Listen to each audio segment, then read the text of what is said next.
त्यांनी उपस्थित व्हावं. Doctor Sayyad Ismail sir, Omprakash Yadav sir, doctor Parag Nemade sir, Shyam Baradkar sir, C R Patil sir. Deputy director of ICT Maharashtra Shyam Baradkar sir, member of central evaluation team.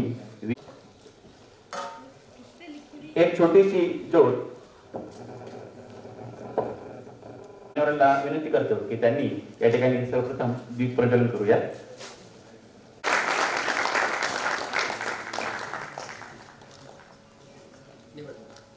जीवनाला हवी प्रकाशाची वाट, जीवनाला हवी प्रकाशाची वाट, मानाचे स्थान, तरीही तिला आहे मानाचे स्थान. हे आपण सर्व ज्ञान किंवा दीप प्रज्वलन करूया या कार्यक्रमाची सुरुवात.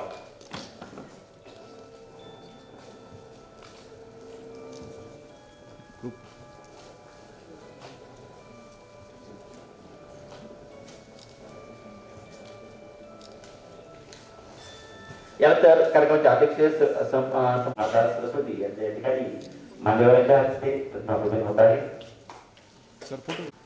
महाराष्ट्रामध्ये ज्या महान व्यक्तीने वसंतराव नाईक यांनी कृषी क्षेत्रामध्ये क्रांती पूर्णमादाय पूर्णमेवावशिष्यते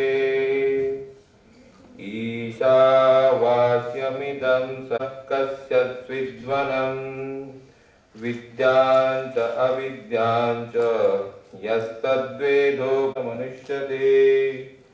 ओ सर्वेऽपि सुखिनः सन्तु, सर्वे सन्तु निरामया, सर्वे भद्राणि पश्यन्तु.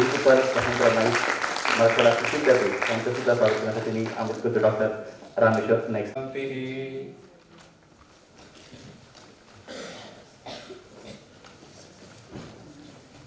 म्हणून आपल्याला लाभलेले ओमप्रकाश यादव सर,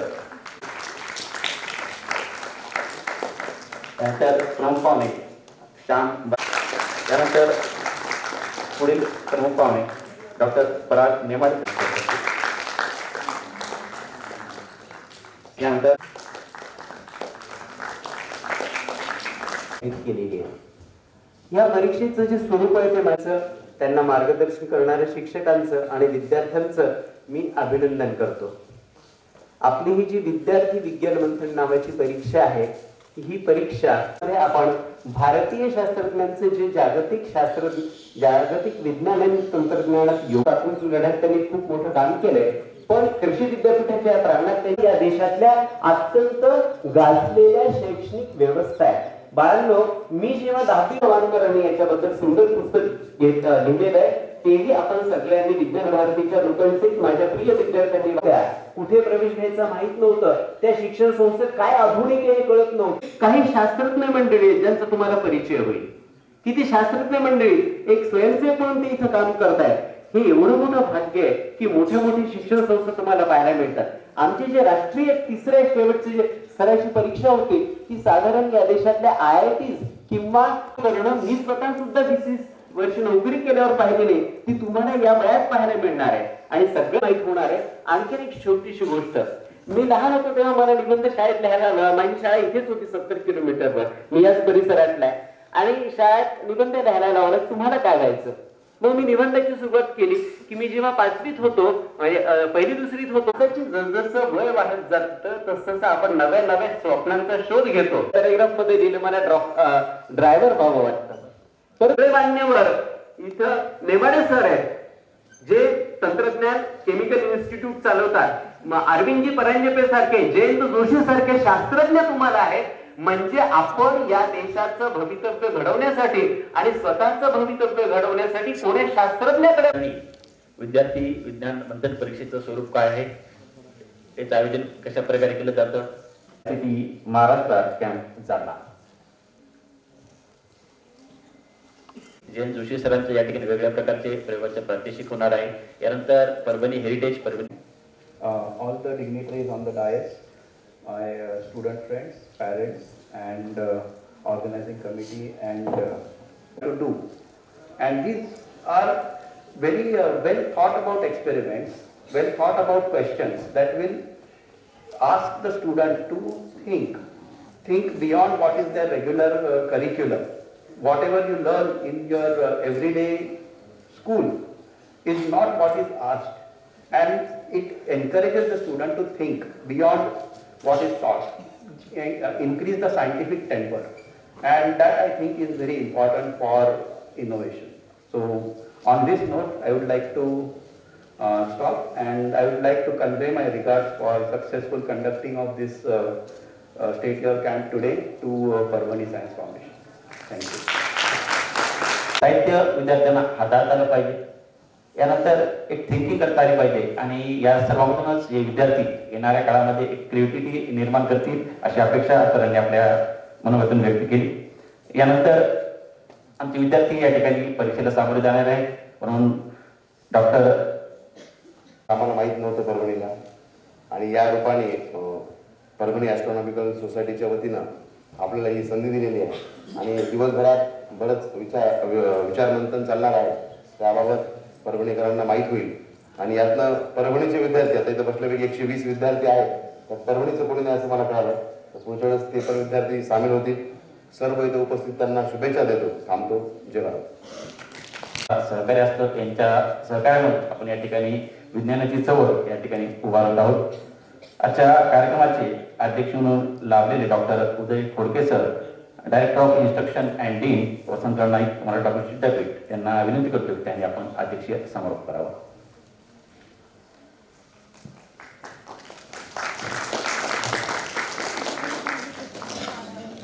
विद्यार्थी विज्ञान मंच या अंतर्गत आयोजित आजच्या या कार्यक्रमाला उपस्थित असलेले व्यासपीठावरील श्री ओमप्रकाश यादव, डेप्टी CEO जिल्हा परिषद, माझे सहकारी डॉक्टर सय्यद इस्माईल जे की कृषी महाविद्यालय परभणीचे सहयोगी अधिष्ठाता आहेत, डॉक्टर नेमाडे साहेब ज्यांनी मागच्या वर्षी याचं आयोजन केलं होतं, ICT जालनाचे डेप्युटी डायरेक्टर, बोरटकर साहेब ज्यांनी आपल्याला ॲस्ट्रॉनॉमिकल सोसायटीचे उपाध्यक्ष आहेत.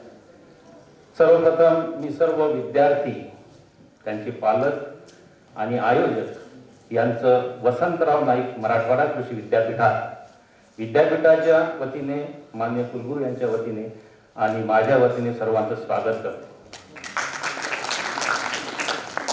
हिवाळ्याच्या थंडीत सकाळी हे यंग, खरं म्हणजे विज्ञान आणि देशाची प्रगती हे जोड तत्व आहे आणि जेव्हा विज्ञानाची प्रगती होते त्यावेळेसच देशाची प्रगती होते. आताच मी विभाचा व्हिडिओ आपण बघत होता आणि त्याच्यामध्ये काही जे मुद्दे आलेले आहेत त्या मुद्द्यामध्ये आहे की रिड्युसिंग ड्रजरी, इकॉनॉमिकल डेव्हलपमेंट, आणि आपल्याला माहीत असेल कृषी विद्यापीठ किंवा कृषी हे क्षेत्र असं आहे, मी मुद्दाम कृषी क्षेत्राशी संबंधित आणि त्याच्या सवलत कृषी विद्यापीठ आहात.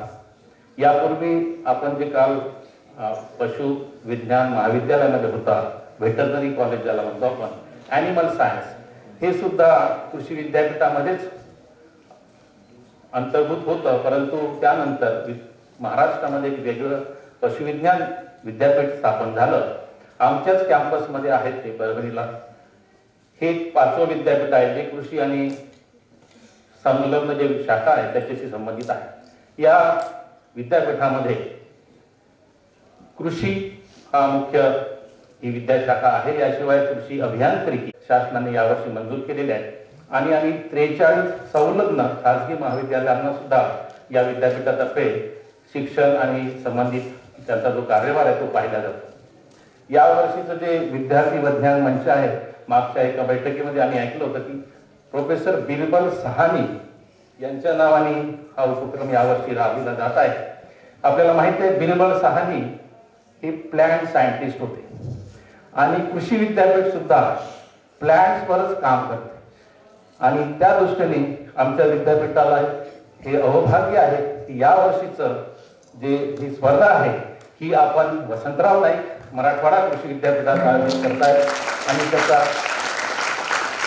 त्याचा बहुमान आमच्या विद्यापीठाला दिला त्याबद्दल विद्यार्थी मंथन किंवा विभाग संकुल सुद्धा विद्यापीठाच्या प्रक्षेत्रावर तयार होत आहे आणि त्यासाठी विद्यार्थ्यांमध्ये यंग माइंड्स, कारण आपल्याला माहित आहे विकसित भारत, नुकताच माननीय पंतप्रधान मोदी यांनी हा उपक्रम सुरू केलेला आहे आणि विकसित भारत स्वातंत्र्य प्राप्तीनंतर 1947 नंतर 2047 मध्ये भारत भवनामध्ये आयोजित केला होता आणि त्या ठिकाणी सर्व म्हणजे जे शिक्षणामध्ये लोक आहेत, जे एक्सपर्ट्स आहेत, असे सगळे व्हाईस चान्सलर आणि ज्यांना बोलावलं होतं, त्यामध्ये ह्या सर्व विषयावर चर्चा झाली.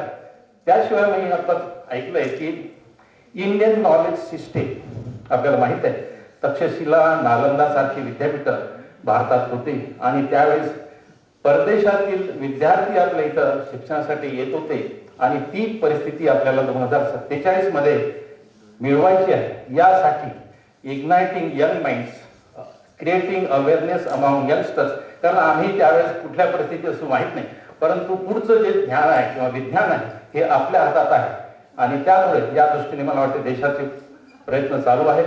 आमचं स्वागत करतो आणि विद्यार्थी आणि पालक यांना विनंती करतो की त्यांनी हा जो परिसर आहे त्याला भेट द्यावी आणि इथला परभणीचा विशेष जी परिसर आहे, परभणीबद्दलचे जे काही त्याचं हिस्ट्री आहे त्याबद्दल आपल्याला माहिती देणारच आहे. तर या प्रसंगी पुन्हा एकदा सर्वांचं स्वागत करतो.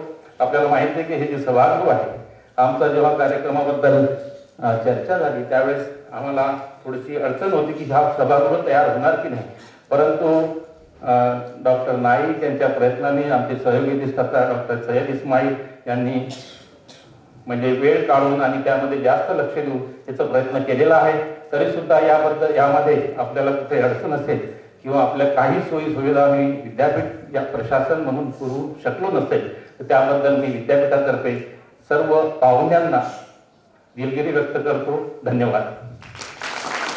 प्रगतीनंतरच आपल्या देशाची प्रगती होणार आहे आणि विद्यार्थी विज्ञान मंथन या परिषदेमधूनच हे आपले बालक वैज्ञानिक येणाऱ्या काळामध्ये नवीन नवीन संशोधन निश्चित करणार आहेत.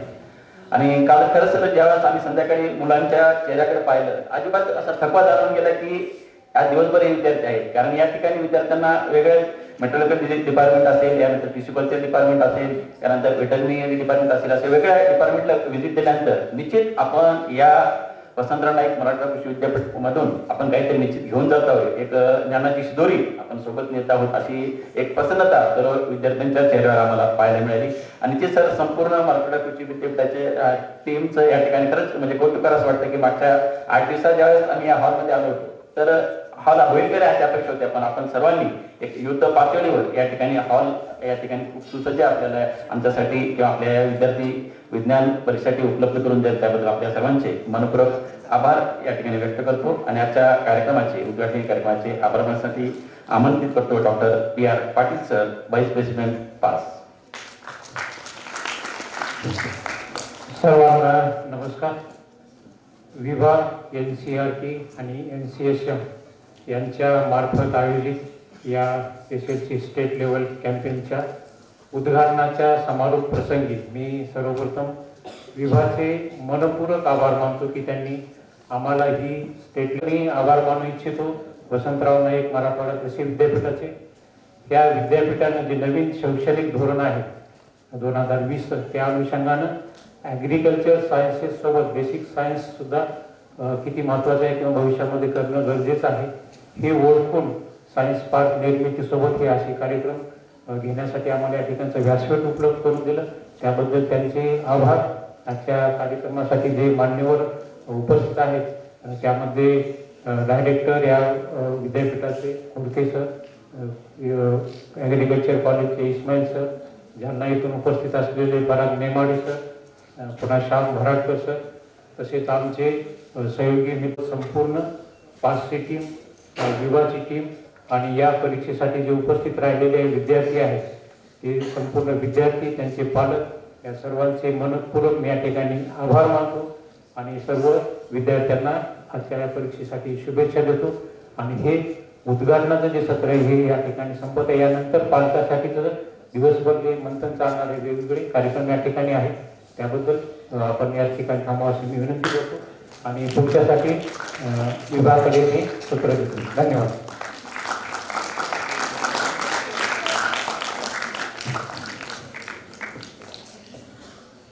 सेटिंग चालू आहेत, काही सेटअप करणं चालू आहे, म्हणून एक 5-10 मिनिटाचा विलंब त्यासाठी होत आहे.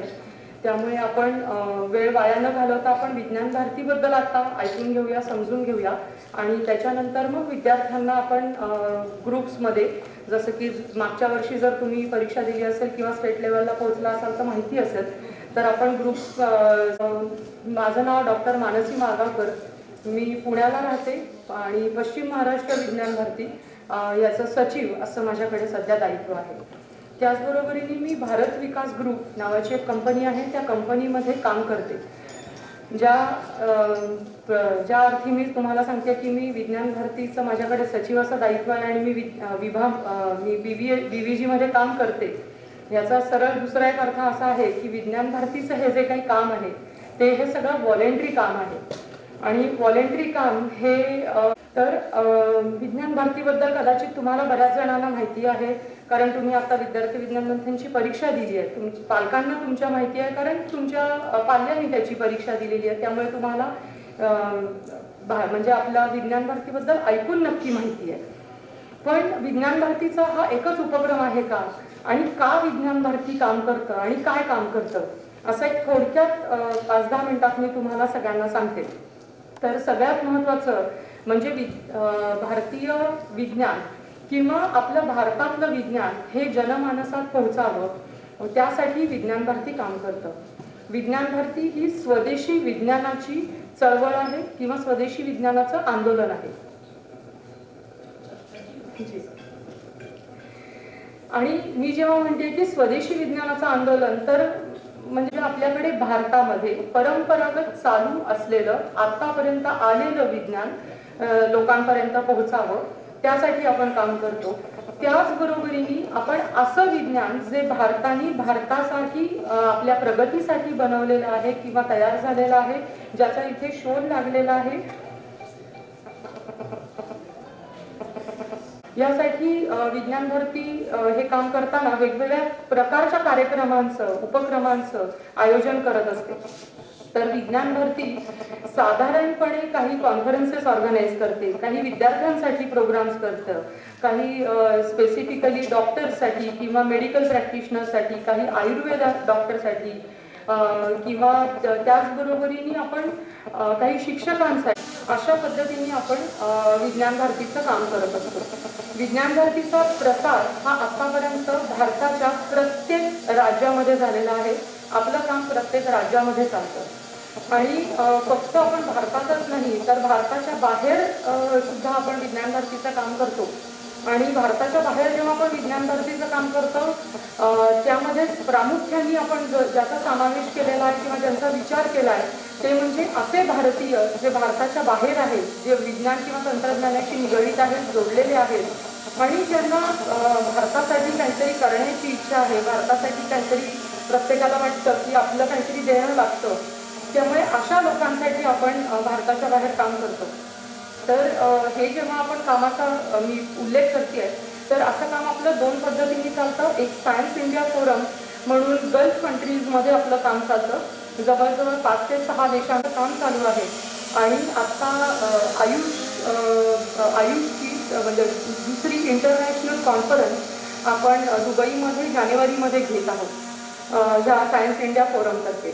त्याचबरोबरीने आपण जिस्ट म्हणजे global Indian scientist and technocrats forum हे भारताच्या बाहेर असलेल्या भारतीयांचं जे विज्ञान तंत्रज्ञान क्षेत्रात काम करतात यांचं एक संघटन आहे, ते आपण काम तिकडे करतो. आणि ते साधारणपणे आता जर्मनी, USA, ऑस्ट्रेलिया आणि थोड्याफार प्रमाणात आता न्यूझीलंड अशा पद्धतीने आपलं आता काम चालू आहे, त्या करतो. आणि त्याला आपण विज्ञान भारतीचा तो नवीन इनिशिएटिव्ह आहे ज्याला शक्ती असं संबोधलं जातं. महिलांसाठी काम करतात आणि मुख्यत्वे करून महिलांचे प्रश्न विज्ञान आणि तंत्रज्ञानाच्या मार्फत सोडवण्यासाठी ही संघटना कार्यरत आहे. त्यामुळे शक्तीचं एक काम चालतं आपल्याकडे. तसंच वर्ल्ड आयुर्वेद फाउंडेशन अशा नावाने एक काम चालतं, ज्याच्यामध्ये आपण आयुर्वेदाचा प्रचार करण्याचा प्रयत्न करतो.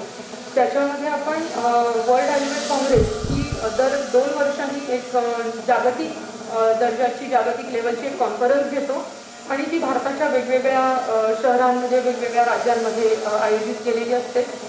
कार्यक्रमामध्ये आयुर्वेदासाठी किंवा आयुषसाठी फक्त वेगळे डिपार्टमेंट नाही तर वेगळी मिनिस्ट्री असेल असं तेव्हा त्यांनी त्या कार्यक्रमामध्ये आयोजित केलं होतं आणि त्यानंतर 22 किंवा 23 दिवसांनी ती मिनिस्ट्री निर्माण झाली होती. त्यामुळे आमच्या म्हणजे प्रत्येकच माहिती असतं, कारण आपण नक्की कॉलेजमध्ये असताना ते ऐकलेलं असतं. त्याचबरोबरीने आपण जसं एक आयुर्वेद हा विषय आहे, महिलांचा एक विषय आहे, तसाच आपण आणखीनही काही विषयांवर काम करतो स्पेसिफिकली, ज्याच्यामध्ये सध्या आपण होमिओपॅथीवर काम करतो. त्याच्यानंतर आपल्याकडे आपण काही आपले पब्लिकेशन्स करतो, ज्याचं सायन्स इन सगळी माहिती पण उपलब्ध आहे. तुम्ही नक्की पालकांना मध्ये जेव्हा वेळ असेल तेव्हा त्याची माहिती करून घेऊ शकतो. तसंच जसं आपण सायन्स इंडिया हे इंग्रजीमधून चालणारं मॅगझिन आहे, दर महिन्याला त्याची कॉपी निघते. तसंच सृष्टीज्ञान हे आपण मॅगझिन किंवा हे आपण मासिक चालवायला घेतलेलं आहे, जे मासिक आतापर्यंत वेगवेगळ्या प्रकाशन संस्थांनी चालवलेलं आहे आणि त्याला 96 वर्षाची परंपरा आहे. 96 वर्ष चालणारं मराठीमधून विज्ञानाचा प्रसार आणि प्रचार करणारं हे असं एकमेव मासिक आज भारतामध्ये किंवा भारताच्या बाहेर सुद्धा उपलब्ध आहे. आणि फक्त मराठीतच नाही तर कोणत्याही वर्नॅक्युलर लँग्वेजमध्ये चालणारं ज्या मासिकामध्ये होमी बाबांपासून ते आत्ताचे नवीन यंग सायंटिस्ट आहेत त्यांच्यापर्यंत सगळ्यांनीच आपलं योगदान दिलेलं आहे किंवा आपल्या कुठल्या ना कुठल्या पद्धतीने त्याच्यामध्ये आपले लेख आलेले असतील किंवा त्यांच्याशी सहभाग त्यांचा राहिलेला आहे. त्यामुळे आणि याचं आपलं जे काम आहे या सृष्टीज्ञान मासिकाचं ते सगळं आपण महाराष्ट्रामध्ये आपल्याकडे पुण्यामधून चालतं. त्याचबरोबरीने जसं आपण वर्ल्ड आयुर्वेद फाउंडेशनचं हे केलं तसं आपण वेगवेगळे अजून कार्यक्रम किंवा उपक्रम घेतो. त्यातले महत्त्वाचे काही उपक्रम मी तुम्हाला नक्की सांगू इच्छिते, ज्याच्यामध्ये विद्यार्थी सुद्धा म्हणजे त्याच्यात भाग घेऊ शकतात किंवा भाग घेतात. एक आहे म्हणजे भारतीय विज्ञान संमेलन. तर भारतीय विज्ञान संमेलन जे आहे ते दर 2 वर्षांनी होत असतं. मागचं भारतीय विज्ञान संमेलन जे झालं ते पुण्यामध्ये झालं होतं. आत्ताचं आगामी भारतीय विज्ञान संमेलन जे आहे ते आत्ताच 21 ते 24 डिसेंबरला अहमदाबादला होणार आहे. आणि भारतीय विज्ञान संमेलनाची 2 वैशिष्ट्ये अशी की ज्याच्यामध्ये असं विज्ञान आपण किंवा असं विज्ञान तंत्रज्ञान लोकांपुढे आणण्याचा प्रयत्न करतो जे की आपलं परंपरागत चालत आलेलं आहे आणि ज्याचा आजच्या काळातही काही रिलेव्हन्स आहे. 1-2 एक्झाम्पल म्हणून मी तुम्हाला सांगते की आपल्याला प्रत्येकाला आपण जरी तुम्ही वाद्य वाजवत असाल नसाल तरी ऐकलेलं नक्की आहे. तबला सगळ्यांना माहिती आहे किंवा सतार किंवा तंबोरा हा सगळ्यांना माहिती आहे. सो हे जेव्हा बनवलं जातं ही पूर्ण सायंटिफिक प्रोसेस आहे. कदाचित जो बनवतो त्याला सायन्सच्या भाषेत ती सांगता येत नाही, त्याला स्वतःच्या भाषेत ती सांगता येते, पण ती वैज्ञानिक प्लॅटफॉर्मवर किंवा एका अशा प्लॅटफॉर्मवर आपण ती आणतो जेणेकरून किंवा ह्याचं एक आपण म्हणजे एक मुद्दा म्हणून हा उल्लेख मला करावा वाटतोय. दुसरा त्यातला एक महत्त्वाचा मुद्दा म्हणजे ह्या BVS मध्ये आपण आपल्या स्वतःच्या मातृभाषेमध्ये आपण विज्ञान मांडू शकतो. कोणतीही तुमची मातृभाषा असेल तरी त्या मातृभाषेमध्ये विज्ञान मांडता आलं पाहिजे. आणि विज्ञान हे फक्त ज्यांना इंग्रजी येतं त्यांचीच ती म्हणजे समज किंवा त्यांचीच ती मक्तेदारी नाही आहे. तर प्रत्येकाला म्हणजे आपल्याकडे जेव्हा राहीबाईंना पद्मश्री मिळतो तेव्हा त्यांचं काम हे वैज्ञानिक काम आहे. त्यांना कदाचित इंग्रजीमध्ये चांगलं बोलता येणार नाही, पण त्यांना त्यांच्या कामासाठी किंवा ती जैवविविधता सांभाळण्यासाठी म्हणून त्यांना नंतर पर्सिस्टन्सचे डायरेक्टर म्हणजे अशा लोकांबरोबर संवाद विद्यार्थ्यांना थेट साधता यावा, स्वतःच्या मनातले सगळे प्रश्न विचारता यावे आणि त्या प्रश्नांची जेवढी जमतील तेवढी उत्तरं ते तुमच्याशी म्हणजे तुम्हाला नक्की देतात.